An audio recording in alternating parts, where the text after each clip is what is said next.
1 p.m. sharp at East Coast. So we're starting our webinar and Solar Colloquium. Today we have talk by John Hu, Observational Properties of Solar Flare Ribbons.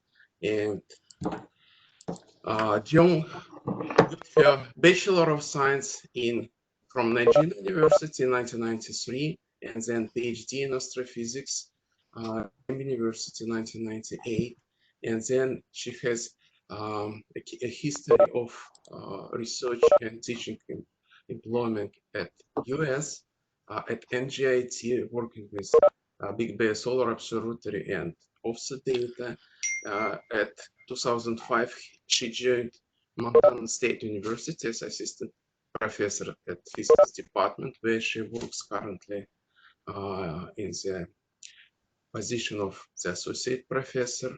And her main research interests are reconnection, flare energy release. She studied observational measurements of magnetic reconnections, relationship with CME evolution and structure of magnetic flux ropes, and reconstruction of heating rates of reconnection for flare groups. So she received many grants by NSF and NASA to conduct research, and she teaches undergraduate and graduate students, advised graduate student, postdoctoral researchers, and many undergraduate students. So, John, please go ahead. I will give you 10 minutes warning before end of your time. So please go ahead. Okay, thank you. Thank you, Gregory, and thank you, everybody. So I hope everybody see my screen and can hear me. If at any point something not clear, just let me know or Gregory know. Okay, so today I hope to cover, well, as much as I can about our understanding of observational properties for flare ribbons observed in the lower atmosphere, and and then how to make sense out of them. And so the very first thing, I guess it has been becoming a popular practice that we can, during the solar flares, we understand the reconnection takes place in the corona, but then the energy release events can be mapped and therefore measured at flare ribbons. So with that notion, so a lot of groups have been doing that measurements now. Then the reason we can see the reconnection mapped at the flare ribbons is due to the flare energy release along the reconnecting field lines.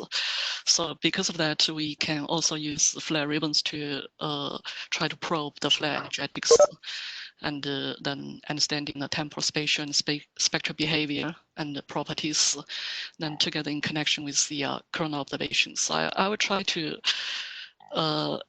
make as much as possible the connection with the corona, because nowadays in study flares, really we cannot only look at one wavelength, one domain of observation. Then you have a chance, if I have a chance, I hope to also get to the other kind of a connection, that is once we can measure reconnection from flare ribbons, how we try to compare with the CME kinematics that involves another kind of observation by, for example, the stereo, and look at the sound from a different vantage point. Okay, so these are the outlines. So I'll just go ahead and starting with a, oops, I cannot run the movie. Where's the button allow me to run the movie? Oh, here we go. Okay, so this is the beautiful movie by SDO, then showing the coronary connection, right? Because of a set of magnetic field lines or threads approaching, and then as a consequence, we get the formation of flare loops and heating plasma to 10 million Kelvin degree, and then cool down to 1 million Kelvin degree again. So meanwhile, this movie basically satisfies the standard model, flare model, and the right hand is Terry Forbes model showing the progressive reconnection forming flare loops. And the energy flux goes along the newly formed field lines, and then the conducting by thermal conduction or electrons, whatever, and heating the flare loop all the way down to the food point. So this is the basic principle how we can measure the reconnection by kind of trapping and tracking, placing the brightened food points, okay, and sum up the radiation. I'm sorry, the magnetic flux there. Okay, here's now if we turn our the view for 90 degrees, this is the another movie showing the when flare takes place. So what we see at the foot point, that's a different view of a flare. Then we have known that for decades. The first thing we see usually is the brightening in the low atmosphere, say the chromosphere transition region, with a plasma temperature typically a few thousand to 100,000 Kelvin degree. But a few minutes later, you start to see the significant emission, and for 10 million Kelvin degree or higher temperature plasmas in the coronal loops. But then subsequently, tens of minutes later, you see them cooling down to radiate in 1 million Kelvin degree. So the bottom just show a time history of the brightening, right? So here is the left hand, we show the UV 1600 radiation by AIA. So you can see it starts first. And then the yellow shows the soft ray measured by ghosts. So it peaks later. That's clear. So this single pass shows the time for the radiation at 1 pixel. Okay. Then the next thing we can do is, as I said earlier, we can map the time history for the UV brightening pixels on a magnetogram. So this is the only continuous, reliable, consistent measurement of magnetic field we can currently have. That is the magnetic field measured in the photosphere, right? So if we map the UV brightening on the magnetogram, so here shown here in the top left, so we get the color shows the time history. So we get more or less an idea of the mapping of the evolution of the reconnection events, right? Here's mapped in the lower atmosphere. So starting from the position closer to the plate inversion line, and as time goes on, spread out. So this is kind of similar to what Terry Forbes showed in the earlier cartoon movie, right? And then again, as I said, because of the mapping, we can sum up the flux that is swept by the brightening flare ribbons, and then here give us a reconnection rate or reconnection flux measurement. Since we have time history, then the d phi dt give you the basically what we call the, in the generic sense, reconnection rate. Of course, if the reconnection is laminar 2D, and as shown in the cartoon, it is entirely 2D model, then this is basically equivalent to the electric field and integrated along a direction that is a global current sheet direction, right? And then that gives you a kind of estimate of electric field. So here's the measurement coming out of the equation I showed you earlier. So the red shows the total reconnection flux, and as a time and during the flare. So well, it's kind of nice. So for a lot of flares we have analyzed, well, especially Marsha, I guess in 2017, she measured it's maybe 3,000 to more than 400. But anyway, so the range of reconnection flux we usually get for solar flares is 10 to the 20 to 23 Maxwell. And then the time derivative of it, the reconnection rate, is usually in the range of 10 to the 17 to 19 Maxwell per second. So this is by counting all the flux, all the field lines that are brightened at a full point, right? So as I said earlier, if we adopt a 2D model, then the next thing we can get is where you can estimate the reconnecting electric field by simply dividing the reconnection rate and by with the length scale, right? That's how long the ribbon is. And then for this event, we get the reconnection rate something like 5 volt per centimeter. So that is what modulus known as the V in times B in the V cross B, the reconnection rate in the corona.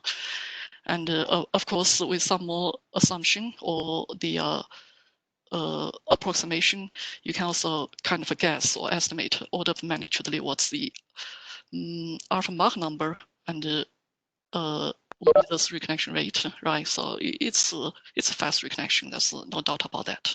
Okay, but then as I said, this is the order of magnitude estimate by assuming that the reconnection is really entirely 2D.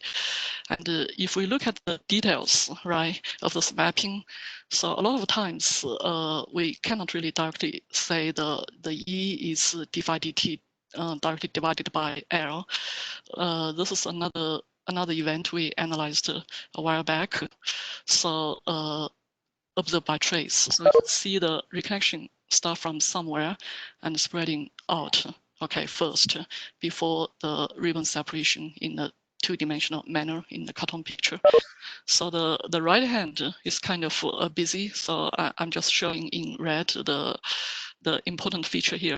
So you get reconnection rate, that's by counting all the flux in this red curve. But if I'm trying to fit it into a 2.5D model by saying, well, this d phi dt is really d phi is BDA, and this area is really has two dimensions involved. One is the length of the ribbon growth, the other is how the width of a ribbon. Then I can kind of decompose into a component that is relevant to V cross B in the two-dimensional model again. So this is the other curve I show here. So the d phi perpendicular, so that is corresponding to this V cross B, okay. And then there's some change you can see. And this event was studied for the purpose of trying to understand the energetics, okay, hard X-ray emission and its relation with the reconnection rate. So, but for this particular event, the hard X-ray was not observed in the earlier phase, only later on. So I tried really hard to try to make the UV light curve look like the hard X-ray. So this gray one here, so seems to follow the d phi perpendicular dt better than the other way. Okay, so with that decomposition, then in a way, if you adopt a 2.5D model, you can also kind of estimate the shear, right? We have known for decades the shear for post-flare lines. Then that may be interpreted as a kind of measure of the reconnecting guide field, again in a 2.5 dimensional model with a guide direction by a global large-scale current sheet. So this is a shear change. Again, it's no surprise. So the angle changed from 20 to almost 90-degree potential in the later phase. Yeah, I did this only once. It's kind of painstaking to do this decomposition. You need the kind of a guide direction that can be defined. Okay. But here we get to the idea of how to relate the reconnection with the energetics, right? So this figure I showed here is actually the earliest measurement of reconnection rate, this V cross B idea, okay, by looking at the flare ribbon evolution, so made by Polet and Kopp back in '86. So that paper was published in the Proceeding, the Low Atmosphere Solar Flares. So they were doing that actually for the purpose of explaining the hard X-ray, the energetic particles back in that time, and for this big flare in the '70s. Although I don't believe they actually showed the hard X-ray light curve. Okay, in the right, many years later, we did do that comparison. The reconnection field, here's the approximate V cross B, okay, when we can approximate the reconnection as a 2.5D dimension. And then that's the reconnection rate, again, a few volt per centimeter. And then compared with the radiation signatures by HXT, that's hard X-ray.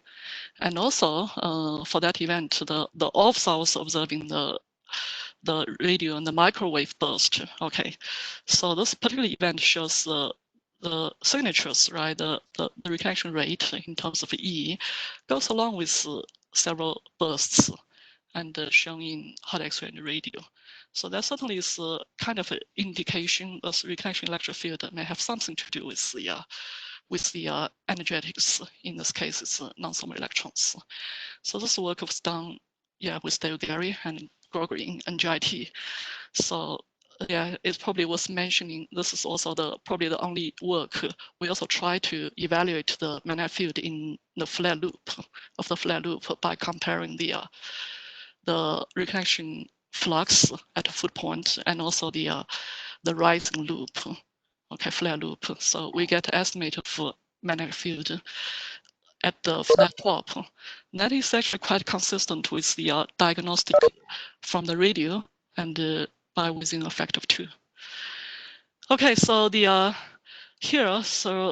in a modern era, the next generation of instrumentations allow us to see hard X-ray. This is with RESI. Okay, so the top panel again shows 2 events. Again, it's a busy plot. The important here is the red curve shows the reconnection rate, and this is not measured as the V cross B. It's the total d phi b dt. Okay, it's total flux that is reconnecting.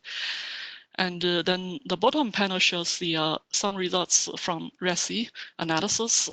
So again, the red curve is the temperature from analyzed from the RESI spectra. Okay, so here I feel interesting is the reconnection rate here has some nice correlation with the high temperature of RESI observed plasma, so up to 30 million Kelvin degree. At that time, the emission measure derived from RESI is quite low, so the corona is not that bright at that time, but certainly there's a signature, the energy release is taking place and heating the plasma to very high temperature, even though it's not a lot of plasma. So this is another aspect of how the reconnection derived from ribbon can be actually compared with the coronal energetics. Then up to this point, I showed you some nice signatures indicating the relation and how can we might be able to relate reconnection with energetics, the microwave, hard X-ray, light curves, or in this case, the temperature, the highest temperature plasmas. But one question I actually really want to know is when we talk about energetics, how much energy is there, right? It's real, the energy. So, but how do we get that? So earlier I showed you some, when we try to measure the reconnection, we use the signature of the UV brightening at a foot point. And at each pixel, then the pixel shows a kind of a path, right? The UV light curve. So it seems to me then, occurred to me at one day, that might actually carry some information about energetics. So this again, blow up of the light curve of UV brightening at the foot point, okay, at 1 pixel.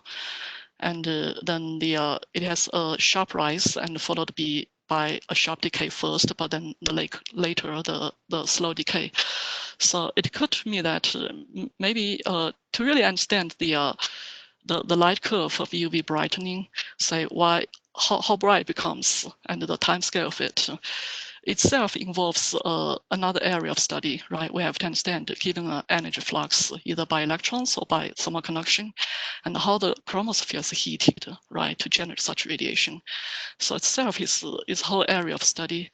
But here I just do it in opposite way and a simple-minded way by assuming that, well, no matter what, however it's generated, let's say our understanding that the foot point get brightened first and very quickly, instantaneously, then I'm just going to use this time history of a path as indication of the heating function, the heating rates of the corona or energy, the rate of energy injected into corona.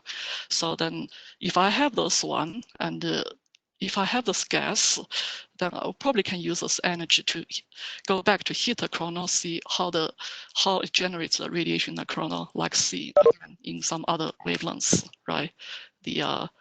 In some other wavelengths, like in 10 million Kelvin degree, and lowering to 6 million Kelvin degree, and so forth. So in a way, this is the kind of a Newport effect, only applied to the UV radiation and spatially resolved. So talking about Newport effect, this is the earlier study by George Fisher. George Fisher does use that idea using the hard X-ray light curve, right, to guess the heating, the energy release rate, and then use that energy release rate to heat a flare loop and try to generate the soft X-ray radiation and to compare with observed soft X-ray radiation. So that's the original Newport effect. It's really refers to the hard X-ray or microwave radiation. And here's the equation George Fisher used to heat flare loops. And it's relatively simple. The left hand is the internal energy change rate. The right hand, you have a heating rate Q here. And in this case, George Fisher get Q from hard X-ray light curve, and R is radiation. And the other parts are the entropy flux and thermal conduction. Right. So in George's event, he's using the total hard X-ray to heat one big flare loop for the entire flare. And I'm adopting a similar idea, except that I'm trying to use the thousands of heating rate Q, this time inferred from the UV radiation, and to heat thousands of flare loops. And to make that quicker, then the model necessarily simple, and then the model becomes 0 dimension. So I don't have a 1 dimension dependence of the variation, and it's really just 0 dimension, meaning that all I get is the average temperature and density of a flare loop and of 6,000 loops. Okay, here's just the result, how we do it. By the way, the model I use is the 0 dimension model developed by Jim Klimchuk back in 2008. So once I get that model wrong, and I can get the total radiation in the corona, in soft X-ray, this is by RESI, and in some other EUV band, this is by EIF. So if the model compare well with the observations, so that give us some confidence. Our heating rates are not too wrong, even though it's not accurate. And also the model cannot recover the first few minutes, the true physics, which is nonlinear and not in equilibrium. But then we probably get the heating rates, the first order heating rates right. And here's the another event we modeled recently with a couple of changes. And again, the plot is meant to show the comparison with the radiation, the coronal radiation generated by this model with a given heating rates in 6,000 loops, flare loops. Okay, but then from there we can get some global quantities, like in this black curve, it's a heating rate, it's the heating energy that is put into heating flare loops, all of them. Okay, and other things.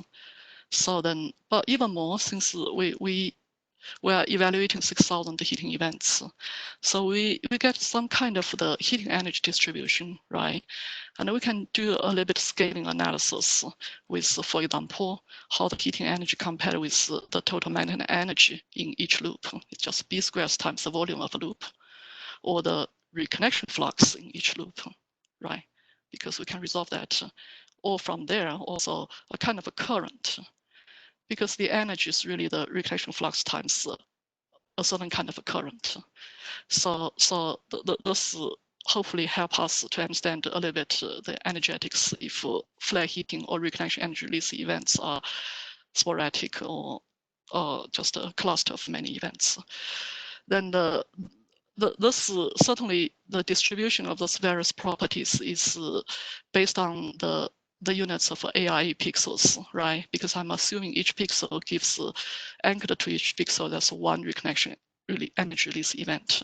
So it's limited by the ARA spatial scale, 0.6 arcsecond, and also the time scale timed with it. I saw a question show up, but I don't really, I only see that question showing up once, but I cannot read it anymore. No, just go ahead. Yeah. Nothing. Okay. The question from Graham.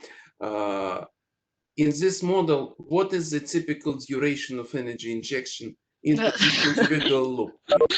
Yeah. Yeah, that's a very good point. So I'm curious about that as well. So we have all those thousands of pixels. We did a timescale analysis of many flares. So typically the rise time, let's say if we fit it to a Gaussian, and the rise time typically is a couple of minutes, from 1 to 3 minutes. So that seems a bit long, okay? So, but that may also mean it's because at each pixel, we don't really just have one reconnection energy release event, can be a couple. And but anyway, so with this analysis, we do get some first order energy estimate for at this scale, right? So we can certainly do it like for many flares. This is some quick view snapshot of how many flares we have analyzed. In principle, we can go back to look at the scaling for each of them. But again, this is the question, right? Are we really getting the fundamental scale? So here's the next one. Talking about the fundamental scale, then we do have some gas thought experiment in the past, and thinking that it may take three or four events in each AIA pixel, and that would be enough to generate radiation signatures we saw. And but then that was just a guess. Now with IRIS launched in 2013, we do have high resolution observations. So the IRIS spatial scale, the pixel scale is 0.2 to 0.3 arcsecond. Okay, so the slit, the spectrograph, in a certain mode, in this mode, it's a sit and stare mode. The time resolution is 9 seconds. The slit jar image, the spatial scale is 0.2 arcsecond, and the time cadence is 30 seconds. So it's certainly, at least the spatial scale, is more advantageous in AIA. So here's just a movie from the IRIS observation of the same flare I showed you earlier in the AIA movie in the right hand, right? So also the left hand, you can see the field of view of IRIS relative to AIA, where AIA, of course, sees the entire sun. And then the red line here shows you the slit, where the spectrum, the slit is crossing. It does across one ribbon, okay? So in the right-hand movie, you see those fine scale structures, and there are many properties in flare ribbons, right? You get the motion part, apart from the spread outside the global motion, there's oscillation. So the QPP known now in many events. And then also the kernel-like structure on the small scale than the AIA can review.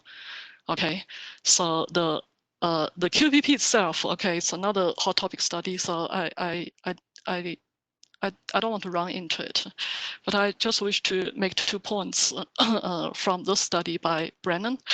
So the one point they made is the oscillation seen by IRIS at one ribbon, they can also track in the other ribbon, okay, at a location connected with the IRIS footpoint using AIA observation, because AIA sees the other ribbon and also the connectivity, right, with the AIA 171 event.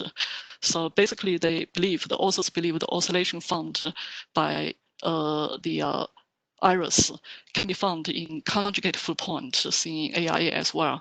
So implying that oscillation probably has origin in the coronal, for example, coronal current sheet.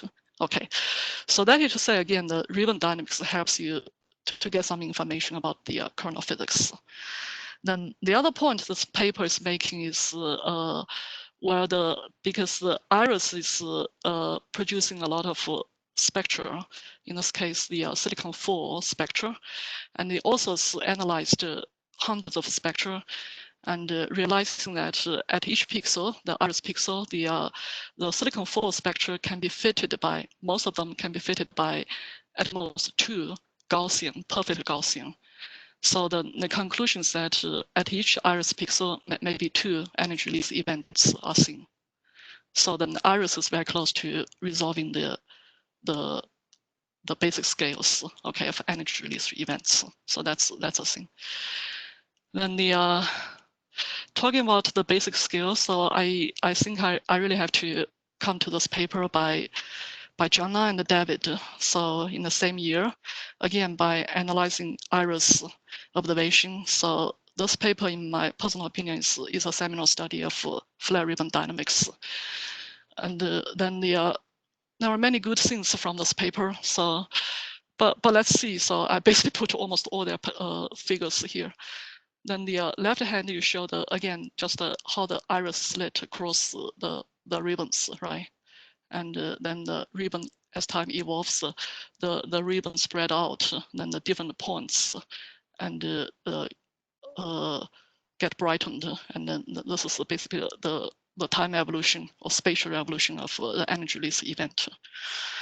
And then in the right hand, I think authors analyze the spectra of both hot line, that is 10 million Kelvin degree, and that shows you that when energy is released at the leading edge, for example, this pixel that is brightened instantaneously, then the chromospheric evaporation is driven. Then the plasma is 10 million Kelvin degree, and it would show that upflow up to more than a few hundred kilometers per second. Then the iris see that in this right hand panel. Then the right hand panel is really a time-space diagram of the upflow. Okay, so the horizontal axis is the time, and the vertical scale is a space scale, and along the slit. So then, what is the thing in this figure? The symbols in yellow and denotes the time and the place when the upflow is 300 kilometers per second. And later on, if you look at the same pixel, kind of a few time steps, that is half a minute later, so you get the blue symbol shows the flow slow down to some 200 kilometers. And then the light blue later on and slows down to 100 kilometers. Okay, if you look at the other dimension and the vertical dimension, and what you're looking at is many pixels, right? Many of those pixels on the leading edge, at the leading edge of flare ribbon, that are instantaneously brightened and show those dynamics.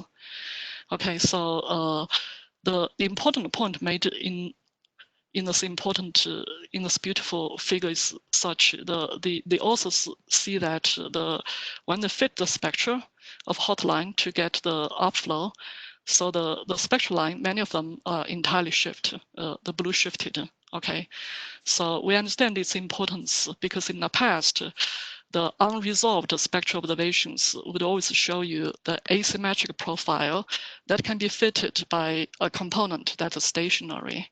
Okay, and also another component that is shifted.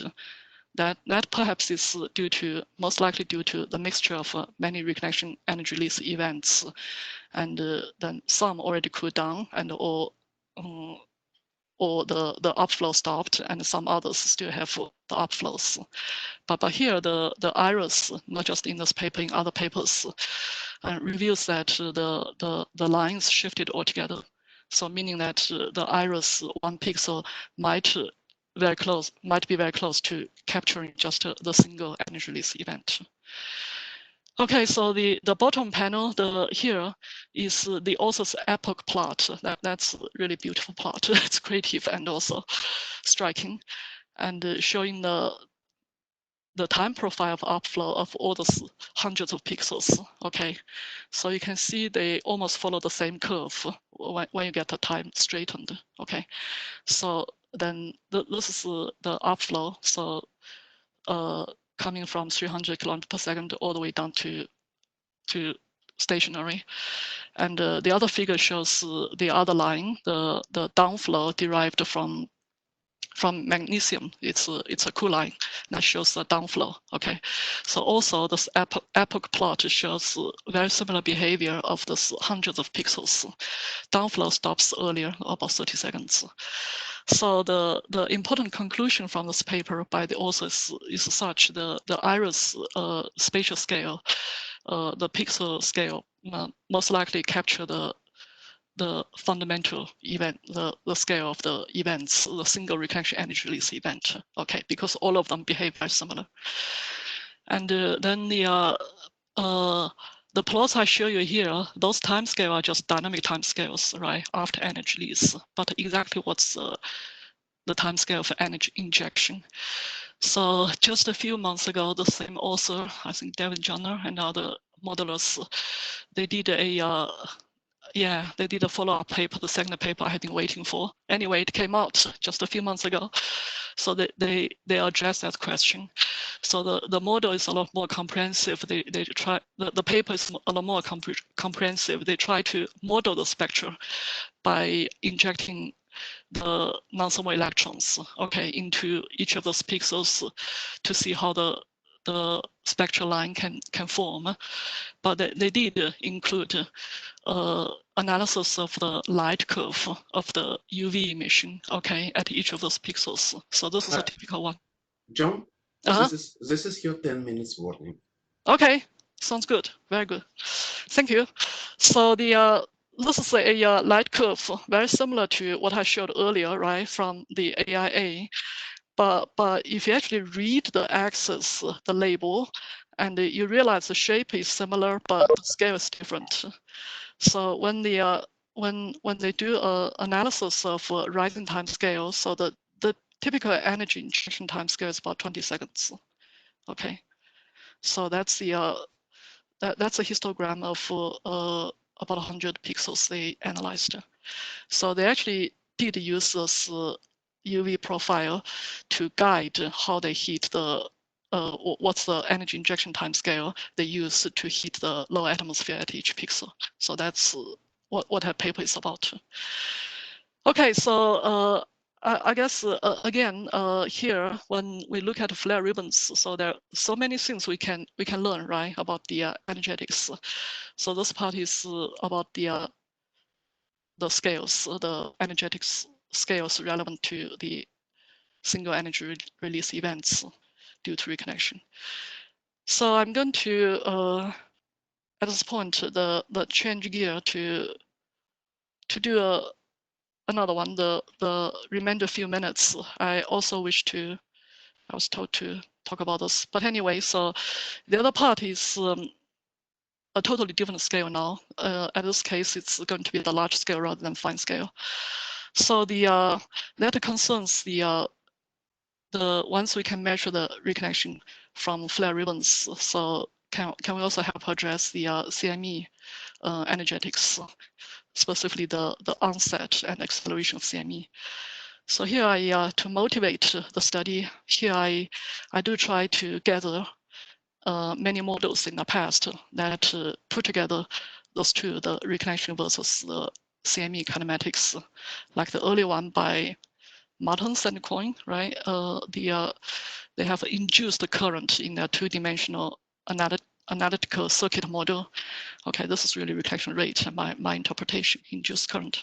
And this is the height of the filament or flux rope. And the other one, this one is again a two-dimensional flux rope model, analytical model by Cassie Reeves with Terry Forbes.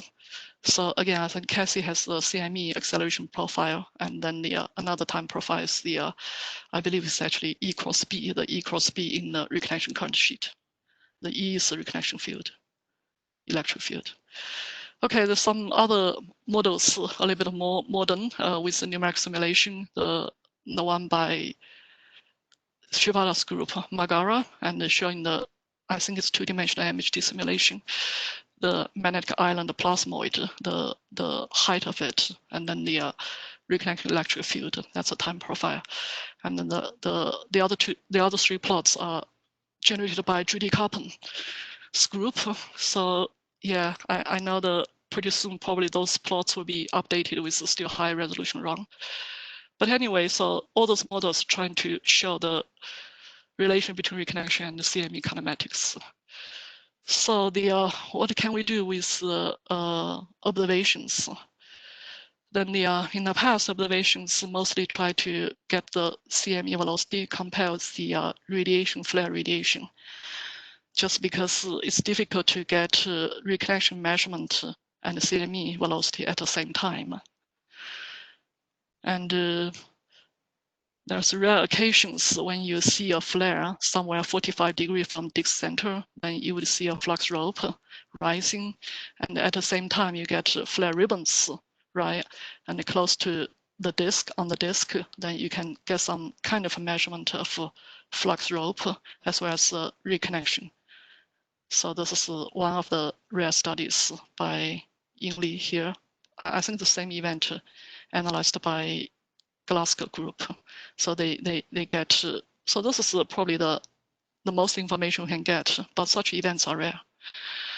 Then there was a golden opportunity in some time period between 2011 and 2014 when Stereo was launched.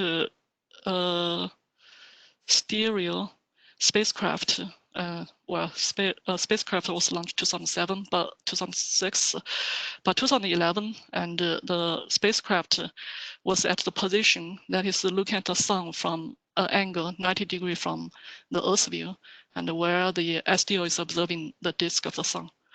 So this is the opportunity we can see the flare by SDO on the disk, and also see the CME eruption if the eruption is towards the Earth by Stereo from the limb. So that gives you probably the best chance to measure flare and CME at the same time in the low coronal and at the beginning of the eruption. So this is just the idea.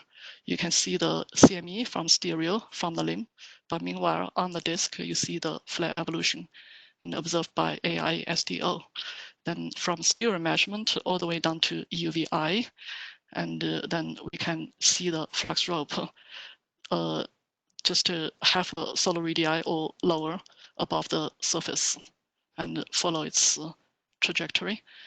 And then I wish to mention the highest cadence we can have for the EUVI is 75 seconds.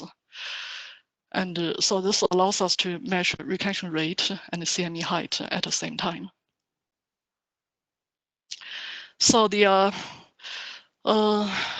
from 2 years ago, we had this joint collaboration with JPL and APL to collect all the events we can jointly observed by the SDO and Stereo. So here's our epoch plot for the 60 CMEs observed by Stereo. Okay, so the high cadence, some of them have high cadence data by, I saw Angelos here, right? Validas from APL. But anyway, so the plot just shows the height, velocity, and acceleration of the 60 CMEs. Yeah, I think this is another plot of beauty. But anyway, so you see those plots are very smooth because we are trying to fit the CME velocity into two hyperbolic curves to get some sense of the time scale of the global evolution. But if you look at the details, here's the details of our measurements. So the height here, the lower curve of the CME measured by the Stereo instrument, the 3 instrument on board spacecraft, and then the derived velocity and acceleration. Okay, this is the real data points. Meanwhile, as I said, we can get the reconnection rate measurement from SDO with the 24 seconds cadence. So here's one flare with reconnection flux, reconnection rate in magenta. And the last one is how that compare with the radiation signatures, the goals people traditionally use. Okay, so with those events, we get a global analysis of the timescales. So time-lagged correlation analysis can be done between the reconnection rate and the CME acceleration. So we, in this study, preliminary study, we do find 3 populations with the one population, the CME lead. CME comes first, and the other population, the flare or reconnection comes first, and the middle population, they are simultaneous. What I mean simultaneous is plus minus 5 minutes time delay between the two, because that's a typical time scale of the stereo observation. But remind you that this time-lagged correlation analysis is really give you a global pattern, right? So I would say the devils are in the details. So still there's a lot of details we can just go back to look at individual events. So if the recollection takes place first, and what do we mean by that? Exactly where recollection takes place, and at that time what CME is doing. So those details and in the ensuing study should probably help us, should give us more information about the triggering of the eruption and as related to either reconnection or CME acceleration. So that's our future plan. So based on the survey of those large number of events. So I think with this, I guess I'm finished my talk. So the thing I wish to say is here it's still kind of fast. I try to say from flare ribbon observations, and then we do infer some useful information and about magnetic reconnection, but also some properties of energetics, and then but then joined with other kinds of observations, all kinds, and both flare and CME, and again combined with models. I see some really fancy model, and hopefully this is the time we have the very good opportunity to study the details and reconnection and energetics in Sun's atmosphere, and in a more or less quantitative manner. Thank you. Thanks, John, for a very concise and interesting talk. Now we are open for questions or comments. I will try to monitor microphones, who is muted and who is not. Spiro, you want to ask? Yeah, am I muted? No, I guess I'm not. You're not muted, yeah. I'm not muted. Okay, so Jean, this result that you think that IRIS has resolved the fundamental spatial scale of the reconnection is really interesting. And so you're saying that the scale is roughly half an arc second. Is that what it is? Yeah, I think, yeah, roughly there. Yeah, a few hundred kilometers. But this is based on the current study, right? Could it be smaller? We don't know. But a lot of studies show, yeah. Okay. Yes. And the time scale is what? Here is Is it like 9-10 seconds? You say? The IRIS, the time scale, so far the highest cadence is 9 seconds, but in this recent paper they did publish this time profile of 1 pixel, so the time scale of this one is about 20 seconds. So this is the what they take as the energy injection time scale. Once energy is released by reconnection, and 10 seconds. Yeah. So I mean that also gives you a velocity, right? You say. Now you have to map that scale in the chromosphere, wherever the foot point is, back up into the current sheet. You have to do that mapping. There might be some expansion there, but that gives you, in some sense, like an independent measure of the velocity, the Vn. So it gives you an independent measure of the reconnection speed. That's an interesting result. Very interesting. And is it the case that you always see just a single spike at the start of the event? I mean, you don't see kind of like multiple energy releases. It's all every pixel shows one spike. That's a very interesting question. I can answer you with confidence. AIA a lot of times see a single spike, but also a lot of other times we do see several spikes. And when it comes to IRIS, I don't think I can answer for you. I think David, Jonner, maybe Graham, you know their study. And I believe this is a histogram they did for 100 events with a very similar shape. And then but I'm not sure whether how many they actually see several peaks. John, this is Lindsay. Hi, thank you very much for that talk. It was great, but I can answer that a little bit. Okay. In each pixel that you that they examine with Iris, they see one spike, but you Right. can see that pixel brightening. They see one spike with the sort of 20 seconds like you've shown here, but you can see Yeah. that pixel brightening repeatedly. It looks like the ribbon sweeps across the pixel and then goes back and then goes forwards and then goes back. And it's kind of confusing to try and reconcile that with an idea of reconnection, which is happening kind of systematically in the corona, because in such a scenario, the foot points should just march in one direction the whole time and not go backwards and forwards across the same location. The same thing was actually seen with Trace, but I think it made people scratch their heads so much that they didn't know how to reconcile that observation with the notion of how reconnection should proceed. But I agree with you, John. This is fantastic work. I was very pleased to hear you call that a seminal paper, because I really think it is. Thank you, Lindsay. I think you would agree. Yes. Yeah. Yeah. I'd like to comment on timescales, if that's okay. This is Hugh. Go ahead, Hugh. Yeah, thank you again, John. That was really great. And I agree, this is a fantastic paper. But the comment about timescales and spatial scales that Sparrow asked was answered with a kind of a maybe, I think, because really with a time resolution of 9 seconds and a spatial resolution of half an arc second at pixel size, so 1 arc second spatial scale, Nyquist wise, what this tells me is that these are unresolved. These are upper limits on the time scale and the spatial scale. Would you kind of agree with that? Probably. Do you have in your mind what? I guess another I feel convincing thing is the spectra, right? I mean, you can fit a spectra by a single Gaussian, even though it's broadened. That seems to me pretty remarkable as well.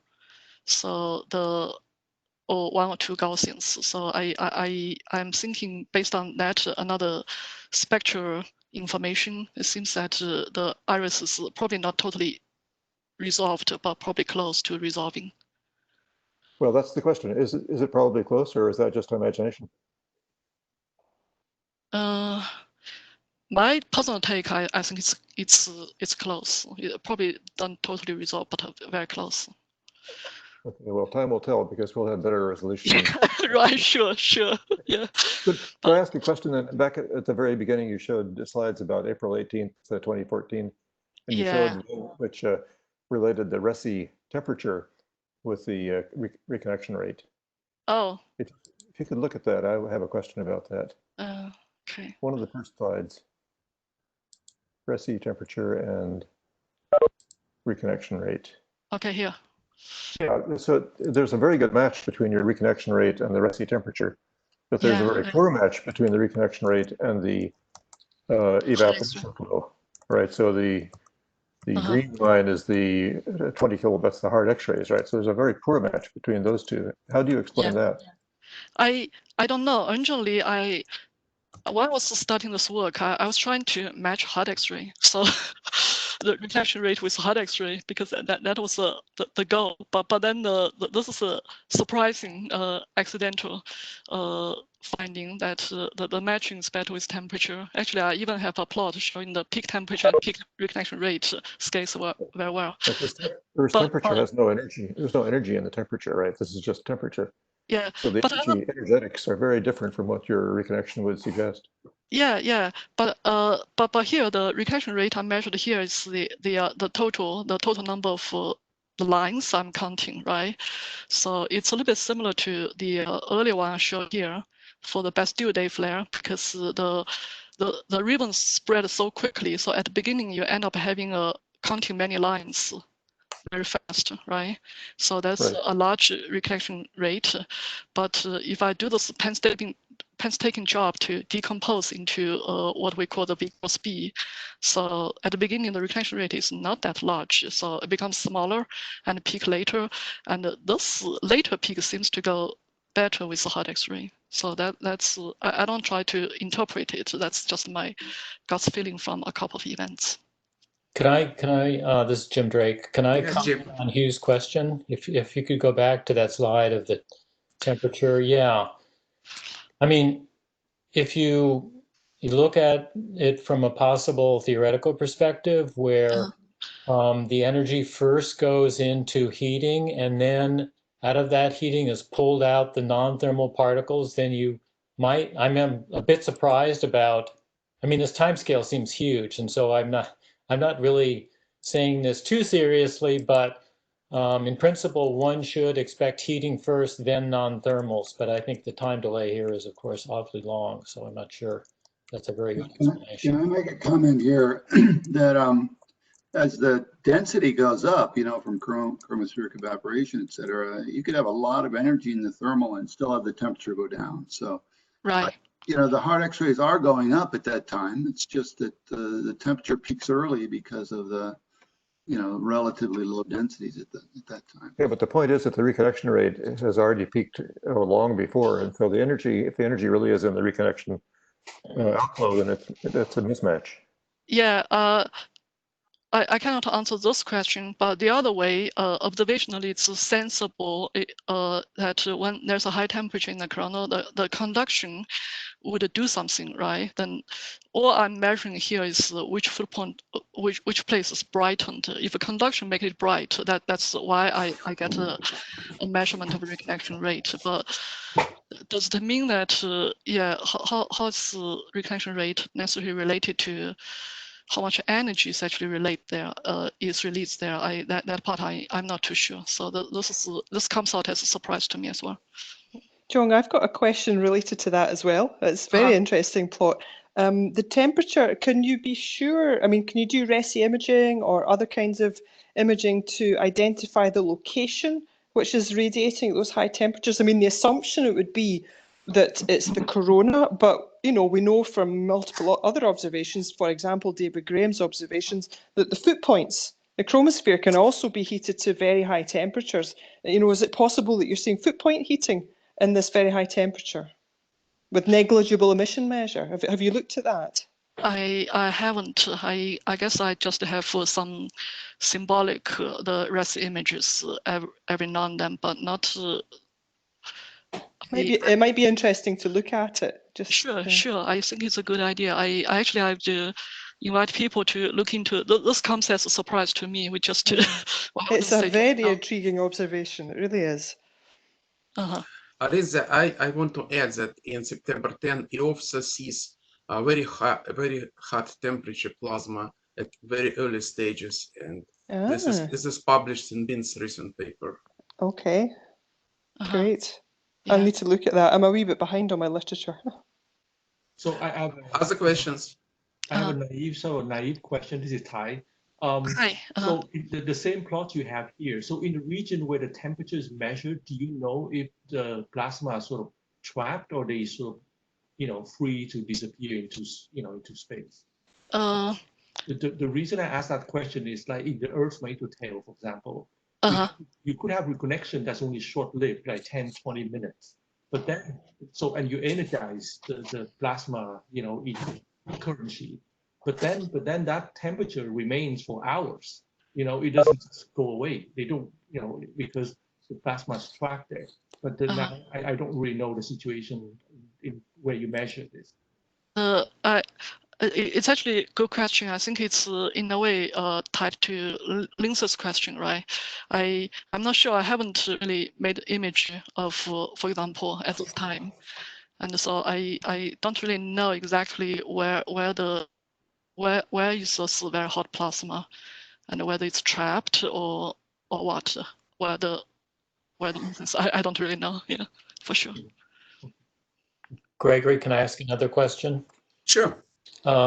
So you showed all this wonderful space-time data from the iris slit, and it looked like a lot of very interesting structure that was developing in that diagram, and it made me think that one might try to analyze that and connect the time evolution of those structures to possible turbulence as part of the reconnection process. And I guess what I'm asking is, has anybody tried to look at that and see if they can figure out a way to analyze it to try to deduce something about the turbulent properties of reconnection up in the corona?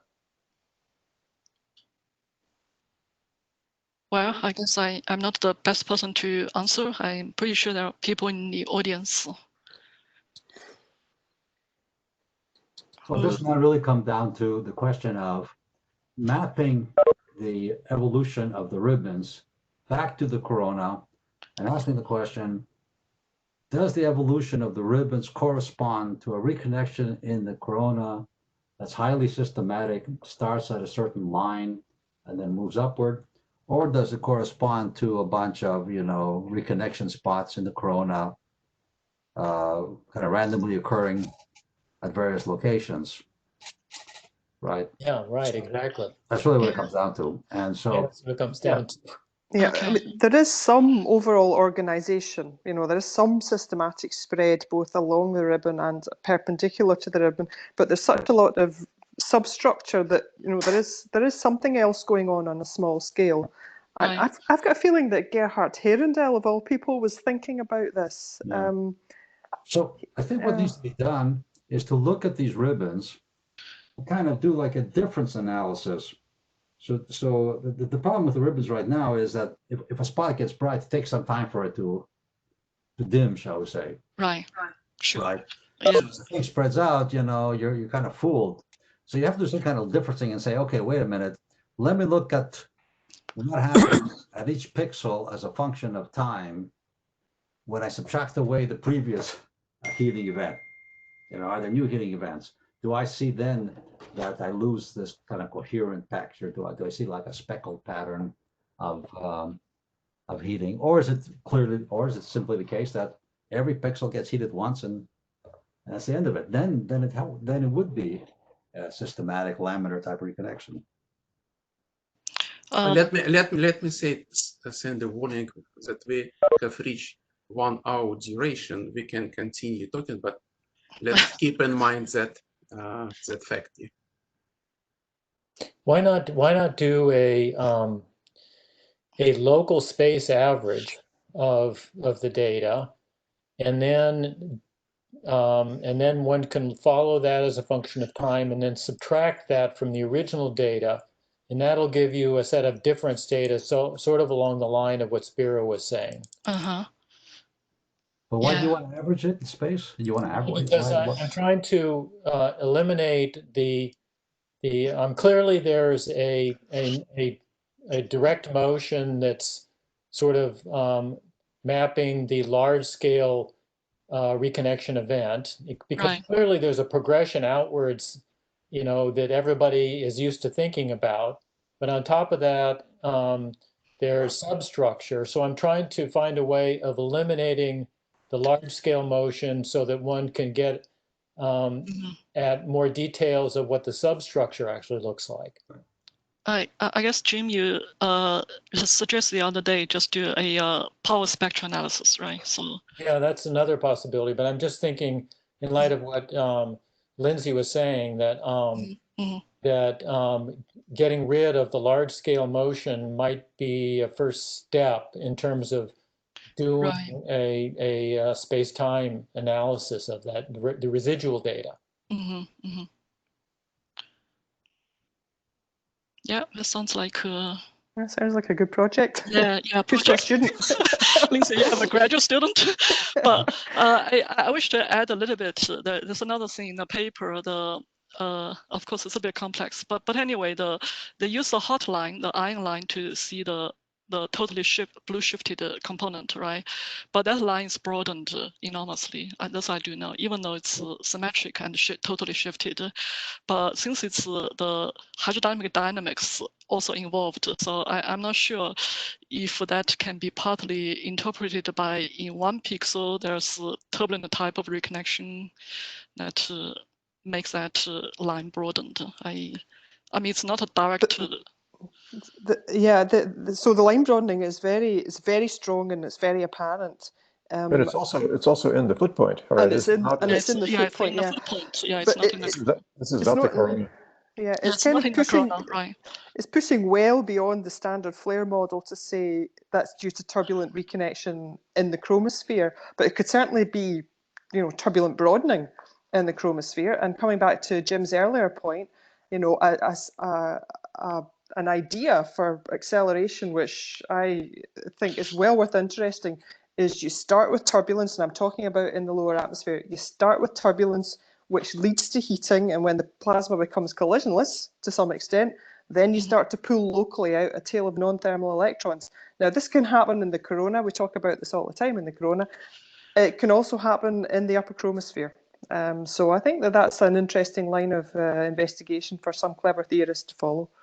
Yeah. Because we've got, there's lots of different bits of observational evidence now telling us there's hot plasma in the chromosphere as well as the corona. There's line broadening in the chromosphere as well as the corona. So I think we need a kind of a more broad thinking view of locations where acceleration can occur.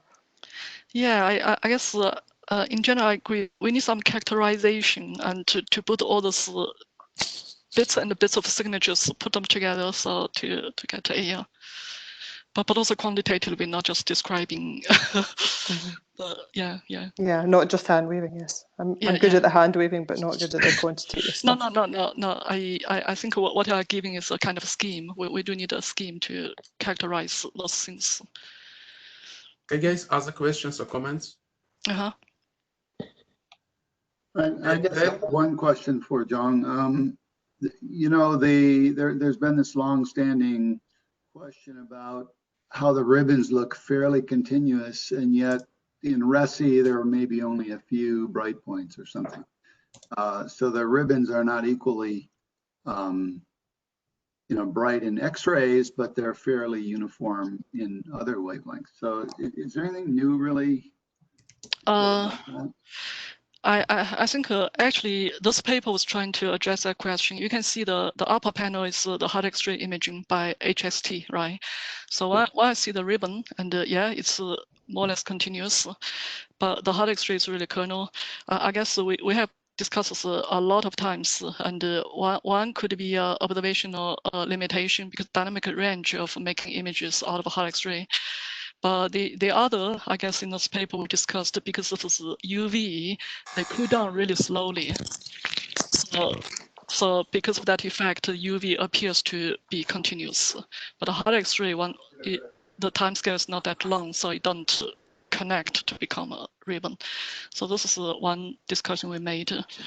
It's really because of that I made this, I made the UV look like a hard X-ray. I just chopped off all the decay part of UV, only use the rise of UV to make a light curve to mimic a hard X-ray. So I think this is what David was doing in the paper published a few months ago. I can also make a comment on that. I wrote a paper in 2009 where I actually tracked and traced 2-second data, beautiful data, 2-second cadence data. Yeah. I was able to track the motion of individual sources in the flare ribbon. And so calculate a local reconnection rate, like what John has been doing, but really localized between individual pairs of correlated foot points. And what I found was that where that local reconnection rate was highest, that was where the hard X-rays were seen. There was a very good correlation there, but it was a really painstaking piece of work. I would never do it again. I understand that. I read the paper. That was not easy. Lindsay, what year was that again? 2000, I think it was 2009, my last ever sole author paper. Yeah. So what you did is actually V cross B, right? It was, and I called that a local reconnection rate, but it was V cross B, yeah. Yeah, so it seems that V cross B goes better with the hard X-ray. Yeah. Lindsay, it sounds like a really fun project, and you should think about doing it with DKIST. Oh, tell me about it, Spiro. Yeah. Tell me about it. Yeah, Anyway, I have to leave. Our pizza's just arrived. So very nice to speak to you all. Goodbye. Thank you, Lindsay. Okay, so it seems there is no more questions or comments, and this webinar was record-breaking in duration, so it was very interesting. talk and discussion. So thank you very much. And we'll have our next meeting in 3rd Friday of August. Thank you very much. Goodbye. Thank you, everybody.